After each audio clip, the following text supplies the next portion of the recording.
Hey everyone, Coach Jason Tullis here again. So you're getting close to finishing up our Mind Over Miles training, preparing you for the Leadville 100. So I just wanted to break down the top 3 things that I see go wrong for athletes during the race, and more importantly, how you can overcome them.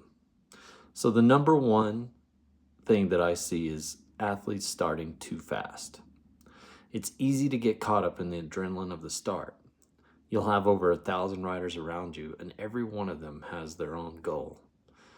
And there's even a shotgun that goes off at the start. So there's a lot of energy building, and it's easy to get caught up in that energy.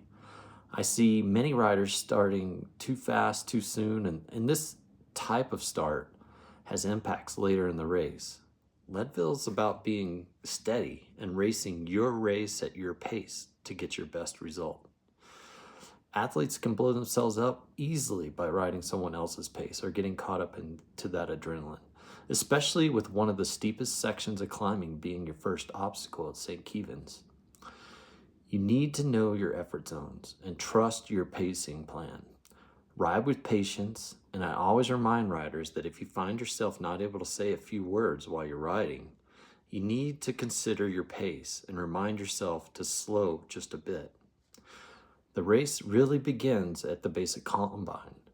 Too many riders find themselves far ahead of their goal pace when coming through Twin Lakes. And then they just blow up on Columbine, and it's a struggle to even just finish Leadville. I have to say, Columbine is one of the hardest climbs I've ever experienced. So use it to steady your pace, keep on your target, especially with your fueling goals. And if you manage your energy early, you'll still be strong in that second half. A well-paced effort shows riders being 20 to 30 minutes faster on their last 50 miles than the first 50 miles. The number 2 thing I see go wrong is race nutrition. It's not dialed in.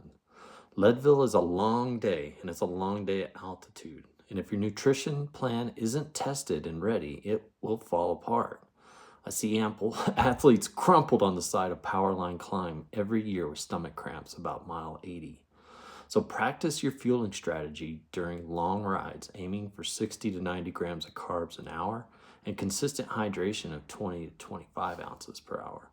Don't guess on race day. Be precise. Your stomach and your energy levels will thank you.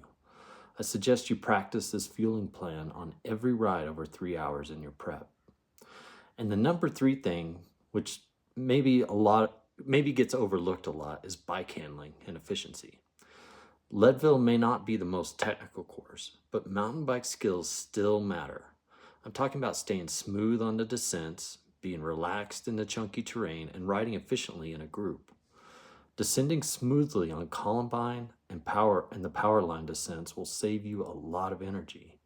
Being efficient on these and other areas not only bring you some free speed, but allows you just to relax, bring your heart rate down, and prepare for the next climb.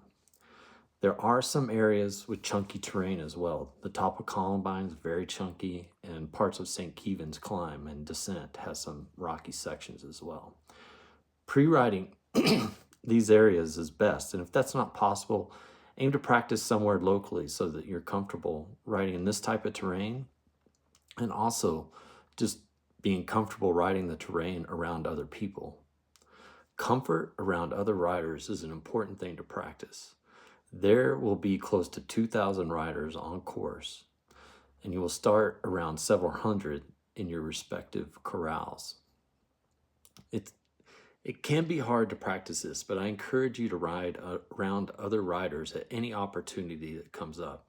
This could be a local race, a group ride, or an event, or even a practice event that would give you an opportunity to practice all these things. These skills save you energy, and energy is everything at Leadville. So spend time riding your mountain bike, not just training on it. Get comfortable, get efficient, and practice. There's no shortcut to success at Leadville.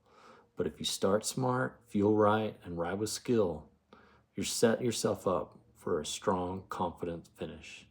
See you out there in the feed zone.